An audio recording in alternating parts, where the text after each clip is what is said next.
ಆಗಿದ್ದನ್ನೇ ನೆನ್ಸ್ಕೊಂಡು ಅಳ್ತಾ ಕೂತ್ಕೊಂಡ್ರೆ ಏನು ಬದಲಾಗಲ್ಲಮ್ಮ. ನಿನ್ನೆಯಿಂದ ನೀನು ಏನು ತಿಂದಿಲ್ಲ. ತಗೋ, ಸ್ವಲ್ಪ ಕಾಫಿನಾದ್ರೂ ಕುಡಿ, ನಾನು ಅಷ್ಟ್ರಲ್ಲಿ ತಿಂಡಿ ರೆಡಿ ಮಾಡ್ತೀನಿ. ನನಗೇನು ಬೇಡ ಅಮ್ಮ. ಬೇಡ ಅಂದ್ರೆ ಹೇಗೆ?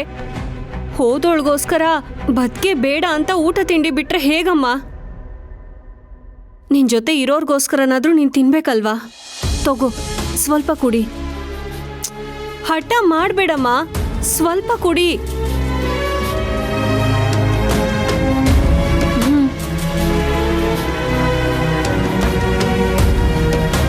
ಓ ಅತ್ತೆ, ಕಾಫಿ ಕುಡಿತಿದ್ದೀರಾ? ಕುಡೀರಿ ಕುಡೀರಿ. ನಾನೇನೋ ಮಗಳು ನಮಗೆಲ್ಲ ಮೋಸ ಮಾಡಿ ಮದುವೆ ಮಾಡಿಕೊಂಡು ಗಂಡನ ಮನೆಗೆ ಹೋದ್ಲು ಅಂತ ಅದೇ ದುಃಖದಲ್ಲಿ ಕಾಫಿ ತಿಂಡಿ ತೀರ್ಥ ಎಲ್ಲ ಬಿಟ್ಟು ನಮ್ಮನ್ನು ಬಿಟ್ಟೋಗ್ಬಿಡ್ತೀರನೋ ಅಂತ ಅಂದ್ಕೊಂಡಿದ್ದೆ. ಆದರೆ ನೀವು ಕಾಫಿ ಕುಡಿತಿರೋದು ನೋಡಿ ಮನ್ಸಿಗೆ ಸ್ವಲ್ಪ ಸಮಾಧಾನ ಆಯ್ತು. ಕುಡೀರಿ ಅತ್ತೆ. ರೀ, ಏನ್ ಮಾತಾಡ್ತಿದ್ದೀರಾ ನೀವು? ನಾನ್ ಬಲವಂತ ಮಾಡಿ ಅಮ್ಮಂಗ್ ಕಾಫಿ ಕುಡಿಸ್ತಿದ್ರೆ ನೀವ್ ಬಂದ್ ಎಲ್ಲ ಹಾಳು ಮಾಡ್ತಿದ್ದೀರಲ್ಲ. ಅಮ್ಮ, ನೀನ್ ಇವ್ರ ಮಾತಕ್ಕೆ ತಲೆ ಕೆಡಿಸ್ಕೋಬೇಡ, ನೀನ್ ಕುಡಿ.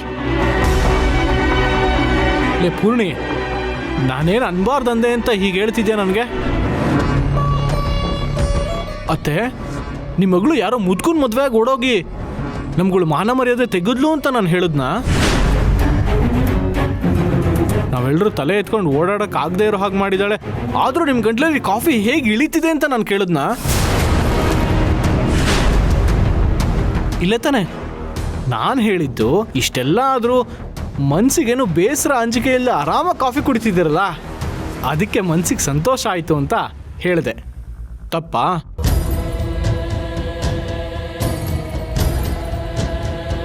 ಪೂರ್ಣೆ, ನಿನ್ನ ತಂಗಿ ಮಾಡಿರೋ ಕೆಲಸಕ್ಕೆ ಆಫೀಸ್ಗೆ ಹೋಗೋಕ್ಕೆ ಮನಸ್ಸಾಗಿಲ್ಲ.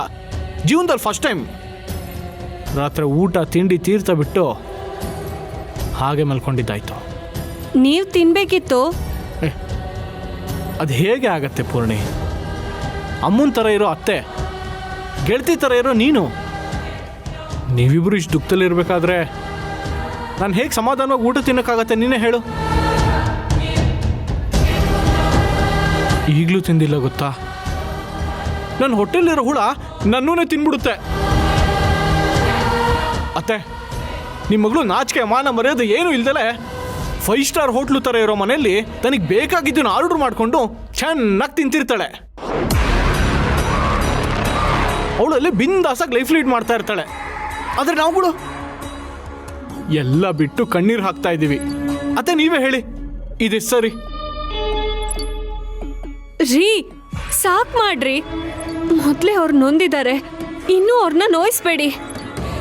ಲೇ, ನಾನೆಲ್ಲೇ ನೋಯಿಸ್ತಾ ಇದ್ದೀನಿ? ಅತ್ತೆಗೆ ಸಮಾಧಾನ ಮಾಡ್ತಾ ಇದ್ದೀನಿ.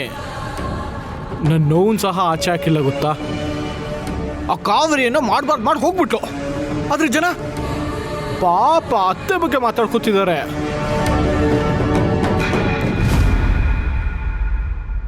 ಅದನ್ನೆಲ್ಲ ಕೇಳಿಸ್ಕೊಂಡು ಹೇಳಕ್ಕೂ ಆಗದೆ ನುಂಗಕ್ಕೂ ಆಗದೆ ಒದ್ದಾಡ್ತಾ ಇದ್ದೀನಿ. ಅವಳು ಮಾಡಿದ ತಪ್ಪಿಗೆ ಅಮ್ಮನ್ ಯಾಕ್ರಿ ಅಂತಾರೆ? ಪೂರ್ಣಿ, ಅತ್ತೆನ ಬೈದೆ ಇನ್ನು ಯಾರನ್ನೇ ಬೈತಾರೆ? ನೋಡು ಪೂರ್ಣಿ, ವಿದ್ಯೆ ಬುದ್ಧಿ ಅನ್ನೋದು ಸ್ಕೂಲು ಕಾಲೇಜಲ್ಲಿ ಸಿಗತ್ತೆ, ಆದರೆ ಸಂಸ್ಕಾರ ಅನ್ನೋದು ಮನೇಲಿ ಸಿಗತ್ತೆ.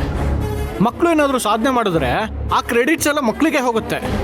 ಅದೇ ಮಕ್ಕಳೇನಾದರೂ ತಪ್ಪು ಮಾಡಿದ್ರೆ ಆ ತಪ್ಪು ಹೆತ್ತೋರ್ ಮೇಲೆ ಬರುತ್ತೆ.